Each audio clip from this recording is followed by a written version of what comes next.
everybody? Here we go. Russ Renault here on the UFC Fight Cards podcast presented by Orange Fire Media. We're just about set for the main event of UFC 310 between Alessandro Pantoja and Kai Asakura for the flyweight championship. And we are just underway. So we are at it now, and Pantoja right out of the gate has Pantoja clinched for a moment. But man, this got started quick. Usually I have a little bit more time to intro, but a big shot landed by Pantoja. A big left hand takes Asakura down. So you know the deal if you've been here before. We can't show any of the video. I'm just here to provide play-by-play for the main event in case you were not able to watch it and get the pay-per-view yourself for whatever reason. But we're here for you. And so now Asakura has Pantoja pinned up against the cage. 4:15 left in the first round. A little bit of a flurry there at the beginning. Can't show anything, can't hear anything. We're not allowed to do the video. I would have loved to have heard some of the sound from that from the get-go, because that was a very fast start. But now Pantoja has Asakura down on the mat. He has top control here.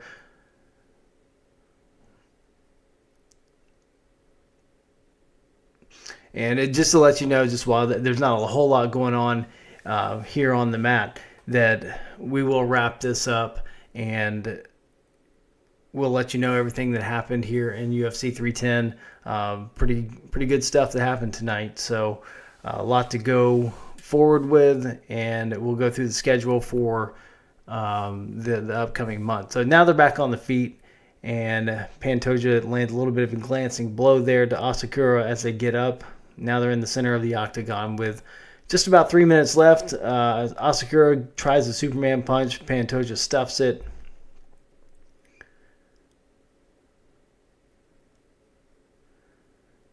The inside leg kick by Asakura to that left leg of Pantoja. Little exchange there, back and forth.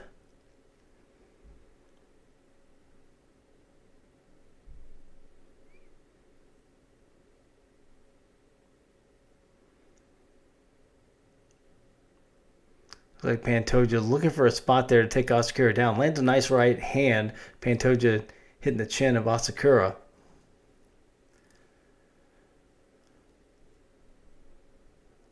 So Pantoja in the black trunks with the gold, obviously, and Asakura in white trunks. And UFC back to the standard gloves. Went back to what they had before. Tried the new stuff out, but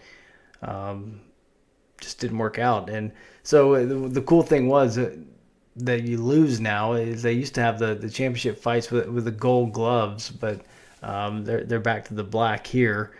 I don't know why they couldn't just make gold of the old version, but I'd like to see them bring that back for these championship fights. So another good right hand landed by Pantoja. Just about a minute and a half to go here in round one. Good leg kick by the champion.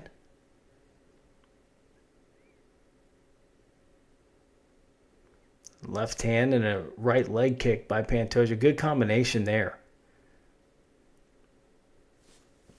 So kind of keep an eye on these stats. Pantoja lands a nice combo and then finishes it off with the knee. He's looked phenomenal here early on. So we've got 21 total strikes for Asakura, 18 for Pantoja. So all 18, though, for Pantoja have been significant strikes. 11 for the challenger. 13 to the head for Pantoja to 6. So I don't know why it booted me off there, but at least I've gotten it over here. So we'll turn around here. Sorry about that the microphone's in my way, but I'm going to finish off watching the rest of this round.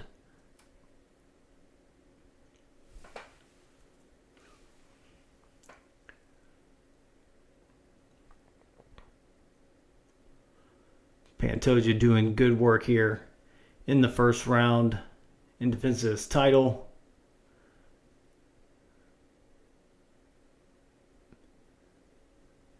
So about a minute to go now in round 1.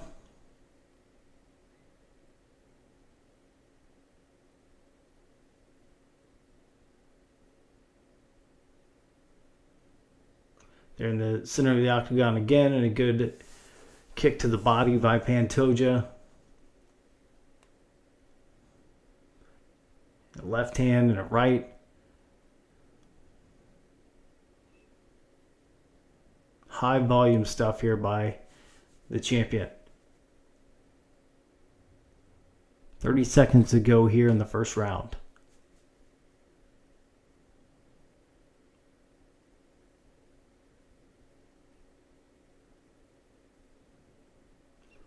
Front leg kick. Pantoja goes to the body with a leg kick. 15 seconds. Now Asakura jumping up, trying to go for a kind of a Superman punch again. It's just not really effective. 5 seconds left. And that is the end of round 1. So we're back here. Let's see if I can pull this up again. Over here, I'd just like to have 2 going just in case anything happens and we get knocked off of either place. But I'll go back to the big screen here in a second. But thanks for joining us here. Usually I have a little bit more time to intro, but if you have any questions or comments, leave those there in the chat, and we'll get to those as soon as we see them. And we'll get ready to go here for round 2. Looking forward to wrapping up what happened tonight on this card, so it should be pretty fun to talk about anyway. So we'll go through the schedule for the next couple of months and see how the results tonight affect what happens going forward here, future bouts to look at as we head into 2025. So it's going to be our last show of this year, and so we're just about to get ready for round 2. But we'll revisit that in a second. So sorry. Let me move this camera over here just a little bit. No, the microphone's in the way. But here we go with round 2.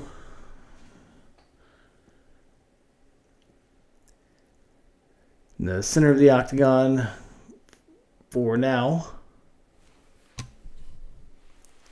And a big left hand landed by Pantoja. It's the first shot here in the second round.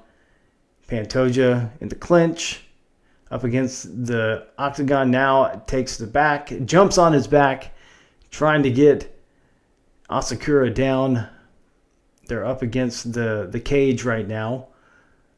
Pantoja's got that right leg draped across the midsection of Asakura. Asakura's just sitting there, calm. Pantoja works to get some position here and see if he can swing that left leg into position. But Asakura just sitting up. It's right in between it where the cage connects on that pad. So Asakura leaning up against that.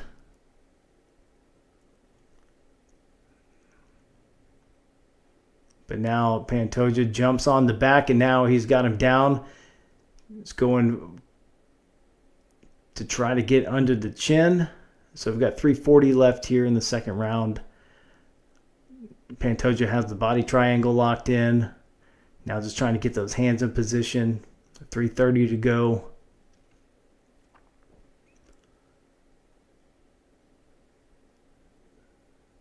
Just fighting for position here as Pantoja has Asakura locked down. And Pantoja gets that left arm in underneath Asakura. Now he's got the right arm underneath as they change. Now Asakura, that's locked in pretty tight. Right under the chin of Asakura. And that's it. That is it. So referee did not like when he grabbed the arm of Asakura. That did not feel enough of resistance there to keep the fight going, and Alessandro Pantoja takes care of Kai Asakura to retain the flyweight championship of the world. So that was quick work for Pantoja. Asakura got caught in that rear naked choke, and that's it. So we'll stick around for the official decision. Then, like I said, we'll get to everything else that's happened tonight as well, and going forward.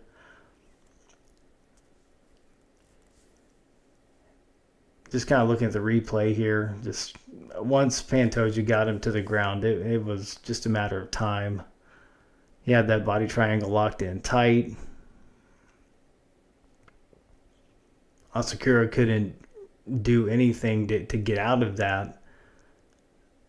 And then once Pantoja got that, he had the left arm first, and then Asakura was fighting with the left arm, and then he snuck the right arm in there, and that's what did it for Asakura. Just too much blood being cut off there, and the left arm kind of goes limp, and that was it.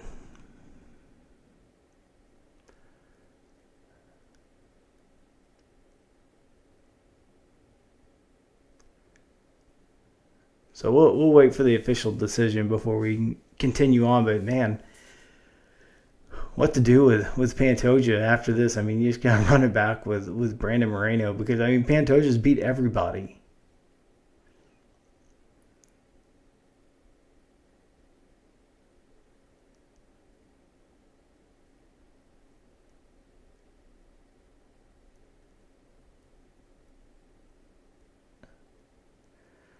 So Pantoja talking with the team of Asakura.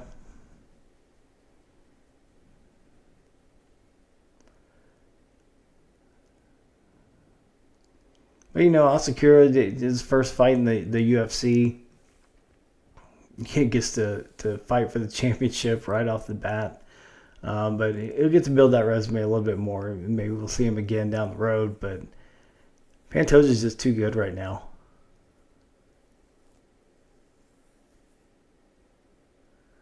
So Dana White puts the belt around Pantoja.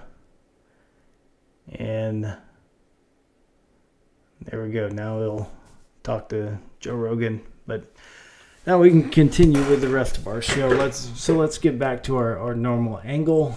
So that was it. That was it.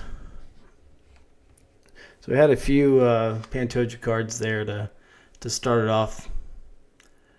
So have some left. Anyway, so thanks for joining us real quick for that fight. For our live main event coverage that we like to bring you for these UFC pay-per-view events. We figured that you can kind of watch the non-pay-per-view events on your own, and you don't really have a use for me except for on the pay-per-views. You know, not a lot of people want to throw that down for all these pay-per-views. I totally get it. I had kind of an issue with this one. I wasn't real crazy about it once the Bilal Shavkat fight fell through. But, we do it anyway. So, yeah, appreciate you coming in. So let's talk about, so we know that Pantoja, who knows, he's just too good. He's just too good for that division right now. But let's go on to the co-main event, which was supposed to be a title fight between, it was the main event. It was going to be Bilal Muhammad and Shavkat Rakhmonov for the welterweight title. But Bilal, I think he was sick. I don't think it was an injury. I think it was like an actual illness. But Ian Machado Gary steps in and to take that place and face Rakhmonov. And this is a 5-round fight in the co-main. So number 3, Rakhmonov against number 7, Machado Gary. What a great fight. So it's a unanimous decision for Rakhmonov. All 3 judges scoring at 48-47. So I think Rakhmonov was up, 3-1 through 4 rounds, and Machado Gary won round 5. I think it's probably that he won round 3 and 5 is where they got that. But Gary really, he had a submission attempt that was really strong there in the 5th round and almost ended the fight with that rear naked choke. But it had it twice that he had it kind of locked in. but Rachmanov was able to escape, and he's really, really fortunate. I think those two have not seen the last of each other, because I think that's. I mean, you see the 3 and a 7 next to their names, but I mean, the way it looked tonight, that was the number one contender against the number two contender in my book. Because I mean, Usman's number two. When's the last time you saw Kamaru? Leon Edwards is number one. But I would love to see Ian Machado Gary and Leon Edwards next, when you get Bilal and Rachmanov, because I mean, I think that's just something that's got to happen. I think you saw 2 top 5 fighters, and there was no question about that. I think those guys are really amazing for that welterweight division. And just Ian Machado Gary, I think he just continues to get better and better every fight. And I don't love the guy, but I just can't deny that he's vastly improved from fight to fight. And when he steps it up, he raises his level to that to his level of competition. So hats off to him for putting together a great fight, going the distance for the first time, the first guy not to be finished by Shavkat. So very impressive for both fighters. And Rachmanov is able to get out of those rear naked chokes and hang on for the win. So then we go to this heavyweight match, which was a disaster. So number 2, Cyril Gane, and number 3, Alexander Volkov. This ends up being a split decision in favor of Cyril Gane. So he ekes this one out over Volkov. And I think everybody thought that Volkov won the fight. And I think Cyril Gane is very fortunate to get a win out of this. But I don't really care about the result, because all this fight told me is that there's John Jones and there's Tom Aspinall, and then everybody else is just somewhere down there. I mean, there is nobody on this planet in the heavyweight division that could challenge either one of those two guys. And Tom Aspinall, John Jones has to happen next. It has to happen. I don't care about Alex Pereira moving up. I don't know that it would really change anything. I think that Tom Aspinall and John Jones are just really bigger guys. And I mean, this is Alex Pereira going from middleweight to light heavyweight to heavyweight. As great as he is, that's a lot to ask. And you have to have some time to put on that weight and get up there to that level. And so after we see John Jones and Tom Aspinall, which who knows how long that's going to take, I hope that's July at the latest. But it would make sense for International Fight Week. I think that would be phenomenal to do it then. But there's just nobody. Once Tom Aspinall is going to rule this division for the next 5 years if this is number 2 and number 3. But I mean, Volkov got ripped off, but he's not beating Tom. He's not beating John. So at the end of the day, none of it matters. So anyway, let's move on. Featherweight division, Bryce Mitchell, ranked number 13 in the featherweight division. I just love Bryce Mitchell. Knocking out Kron Gracie in the third round. Kind of he heard some boos. They were on the ground, in the clinch. But he was Kron Gracie pulling guard and Bryce going in there, and they just kind of laid around for a little bit. Nothing really significant through the first 2 rounds. Bryce, I think, won both of those. But then the third round came and Kron tried to pull him in that clinch, and Bryce landed 2 nasty elbows that just turned the lights out. So a knockout victory for Bryce Mitchell. So Bryce Mitchell doing Bryce Mitchell things. Then we finish off the main card. Dooho Choi defeating Nate Landwehr, unanimous decision. Pretty dominant throughout that fight. Looked great. Then we get to the prelims. And light heavyweight matchup, number 12 Dominic Reyes defeating number 13 Anthony Smith with a TKO in the second round. And I just hate to say it, like Anthony Smith, he's got a lot going on with ESPN, a lot going on in his personal life. I think it's time. We love seeing him on all these broadcasts and all these different outlets. So I think that's just an avenue that he has to go down at this point. So then we got Vicente Luque defeating Themba Gorimbo. Welterweight matchup. Luque ranked number 14, getting a submission in the very first round. And then Aljamain Sterling claiming this week that he is a main card fighter. I don't disagree that this fight could have been in the place of the Duho Choi Nate Landwehr fight for sure. But Movsar Evloev, ranked number 5, getting a unanimous decision over Aljamain Sterling. It was close, 29-28, but I mean Evloev just had a high volume output there and gets the win over the former bantamweight champion. And just looking down the rest of the card, had a lot of finishes tonight, which was nice to see. I don't know if that's new gloves or not, but a lot of these were submissions too, though. But Chris Weidman taking a loss in a catchweight bout, getting knocked out in the second round. Michael Chiesa, the submission over Max Griffin in the third round, the welterweight division. Chase Hooper with a submission victory, and Kennedy Nzechukwu with a knockout in the first round over Lucas Bresky.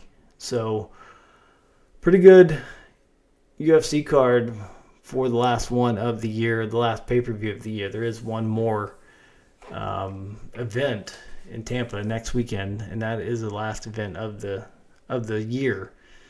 So, let's take a look at what we have lined up. So we'll take a look at that card now. So fight night next weekend in Tampa. Colby Covington against Joaquin Buckley in the welterweight division. Cub Swanson, Billy Quarantillo, Manel Kape, Bruno Silva. Top 15 flyweight matchup. And then Miranda Maverick returning to action against Jamie Lynn Horth. She was supposed to face Tracy Cortez again, but Tracy Cortez dropping out of that fight. And then we go to January 11th. So this is fight night at the Apex, and this Mackenzie Dern and Amanda Ribas was the co-main event of this last. It was supposed to be on this December 14th card as a co-main, but so they moved this one to the main event at the Apex on January 11th. So number 6 Mackenzie Dern and number 8 Amanda Ribas. Then we got this is not fight night. This is wrong on this. I apologize. I was doing this quickly as I was trying to get ready for the show and watching everything. So UFC 311 is what this one is. Inglewood, California, and this one's huge. Islam Makhachev, the lightweight champion, defending against the number 1 contender Arman Tsarukyan.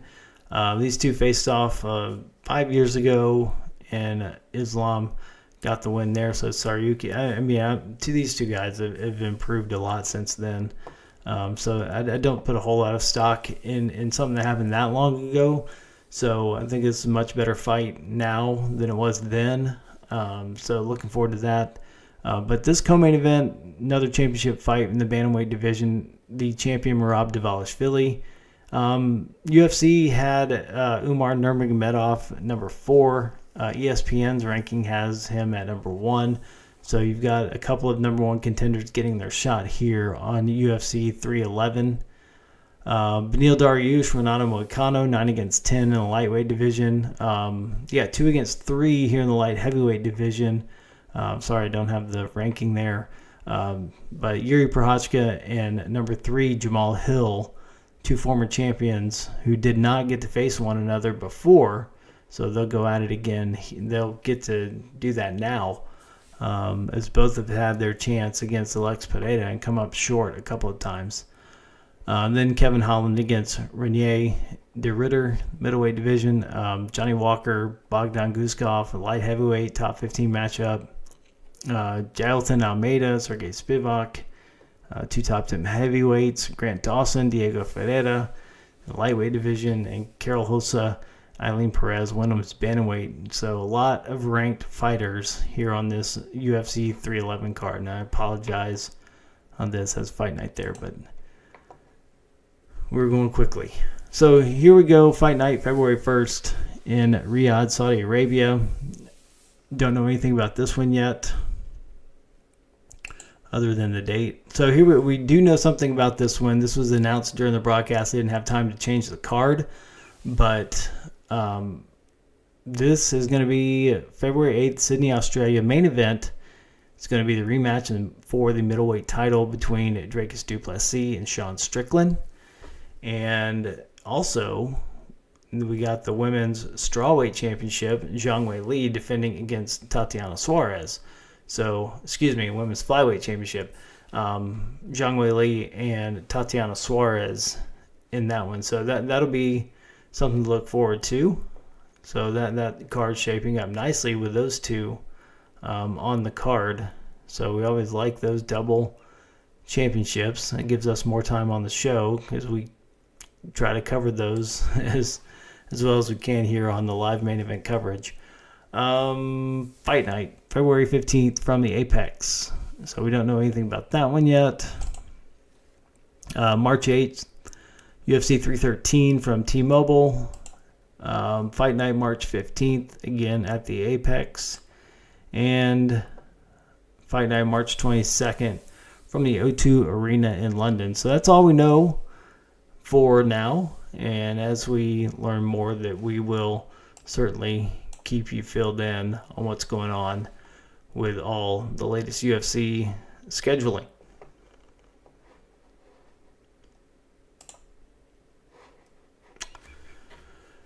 So really appreciate everybody coming in and listening in to our live main event coverage. We provide that for all of the pay-per-views. And we used to do it every week after there was a UFC event, but we just kind of figured that more people were watching on the weekends where there was where it was just a fight night where you didn't have to pay for that. But we'll see what we do going forward for next year.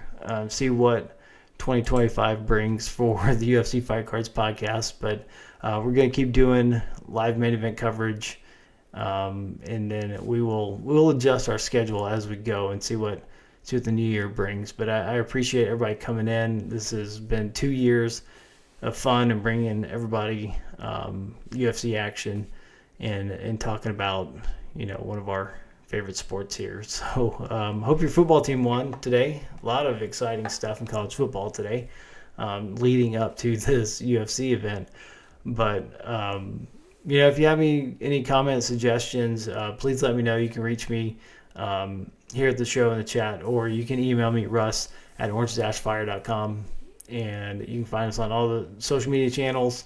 And we're here on YouTube after all the big UFC events for sure, but we may do more coming in 2025. We may do a kickoff show before that first event, kind of do some year-end awards for 2024 and get ready for things to look forward to in 2025, some of the fights that we think need to happen and we want to see. So appreciate you staying up a little bit late here on the Saturday night. I'm Russ Renaud, and this is the UFC Fight Cards podcast presented by Orange Fire Media, and we will see you in 2025. Thank you, everybody. Good night, and we'll see you next time.